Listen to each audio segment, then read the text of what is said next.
guys, so recently I've been trying to unlock, to build my collection on EU and Asia, just so that I can play with viewers there, and so that I can have a chance to get Legend on other regions than NA. Up until now I haven't played a ton.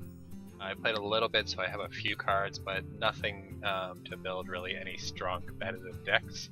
And over the last few days, for whatever reason, I've gotten a lot of warrior requests on those regions. And I was looking at a way of trying to find a strong warrior deck that's basically free to play, that has no legendaries, very few epics, or no epics, no Nax cards, and as few rares as possible. So basically it's like make the crafting cost as cheap as possible, because on both these regions I have very few cards. I've played Hunter on both regions in the past, and I played a Warlock face deck. But other than that, basically I've just gotten a few cards from doing dailies on and off over the last few months, but there's been probably like the last month I haven't done a single daily on either, just because I was too busy with other stuff. So what happened is I was trying to think of a deck, and basically when you're looking at a free-to-play deck for warrior, you're kind of limited in what you can do. Obviously you can't do control warrior, it's just not possible. You need like all the legendaries to be able to play control warrior, plus all the expensive removable cards. It's just not going to happen. You can do mid-range warrior, but for me that's not very interesting. I either like to go one extreme or the other, so I either like to go like full control and just own the board at every possible chance, or I like to go the opposite way and maybe play a deck that just has tons of burst damage in it. So you can, basically you can do like a face warrior deck, which has worked in the past. I don't think it's great right now, and it does require quite a few rares. Like you need Argent Commanders, you need Mortal Strike, none of which I had. Or earlier this season I was actually playing around with a Warrior OTK deck on NA that Naria created on his stream, and it's a pretty strong deck.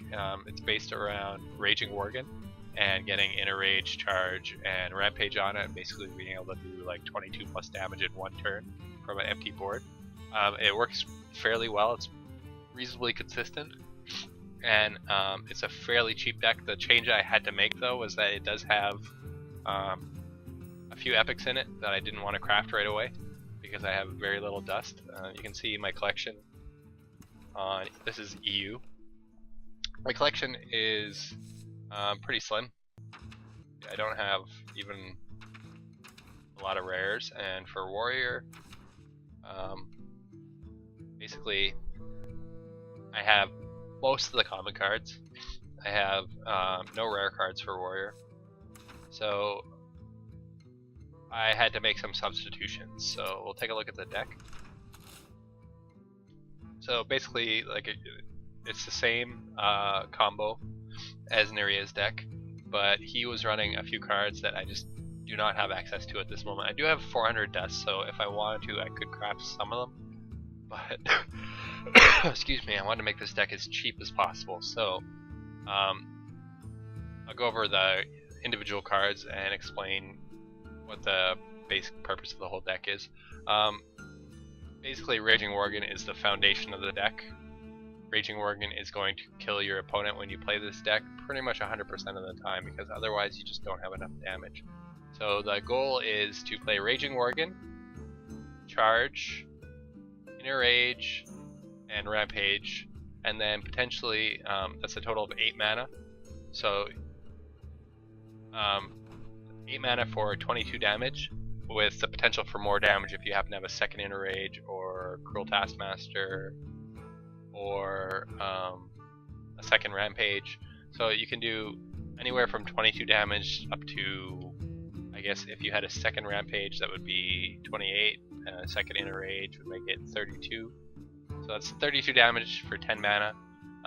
It's pretty strong.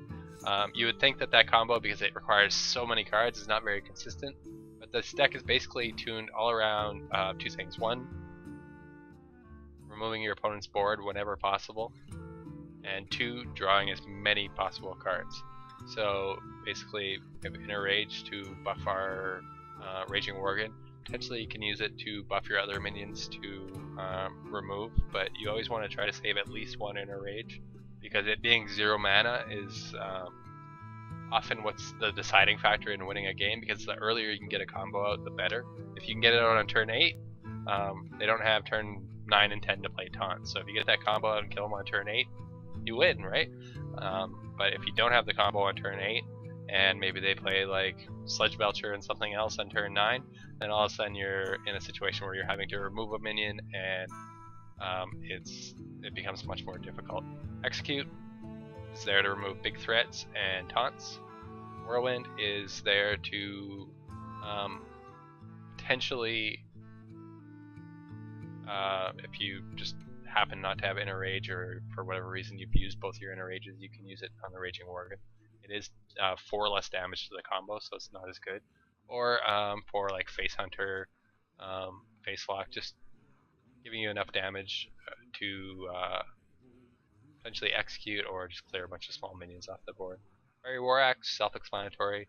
You should be using it to remove. You don't want to be using your weapons for face until you're getting to the point where it's like, okay, well, I have the combo next turn, I can do 22 damage, my opponent has 25 damage, so I'm going to hit face this turn so I can kill him next turn. Cleave is one thing Naria wasn't running.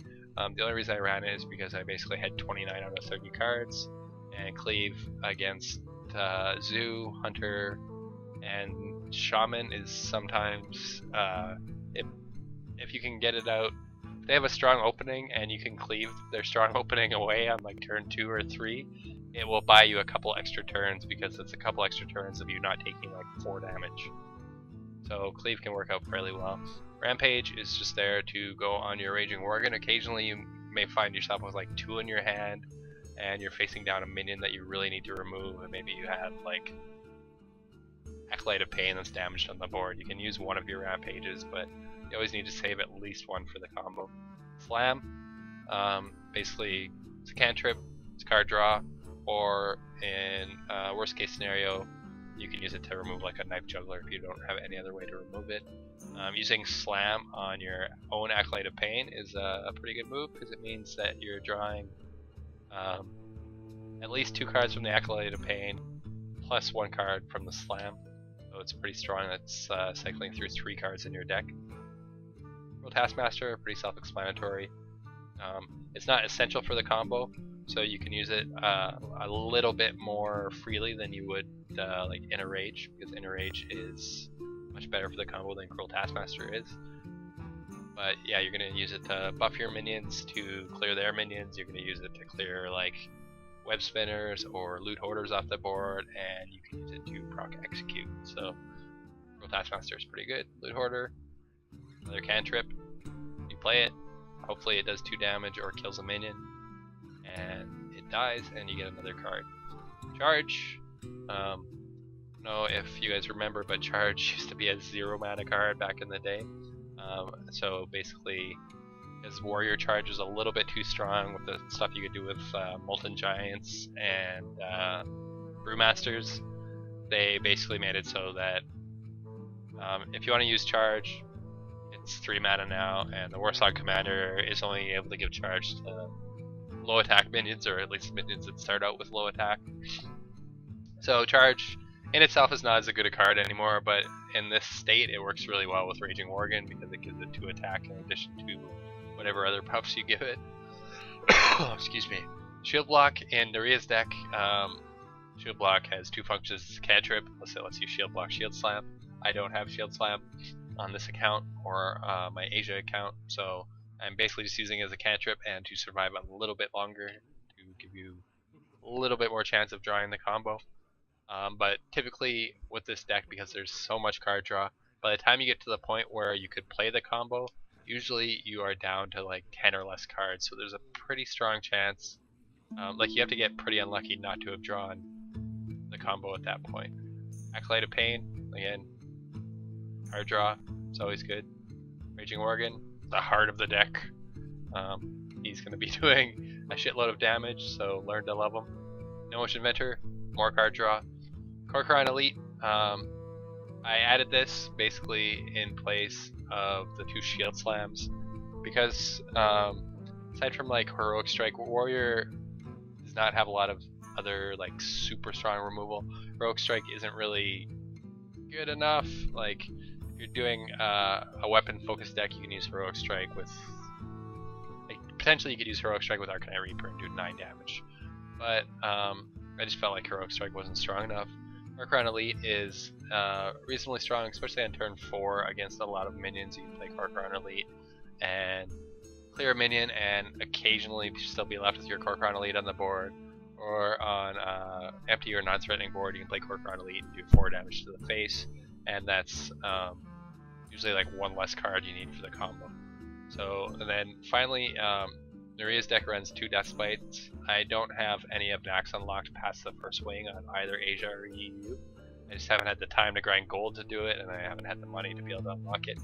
So Arcanite Reaper is not quite as good because you can't proc Acolyte of Pain or Raging Worgen with the Whirlwind effect, but it's still 5 damage. A fair amount of taunts have 5 health, Sludge Belchers and Tez Dingo, name 2 of them.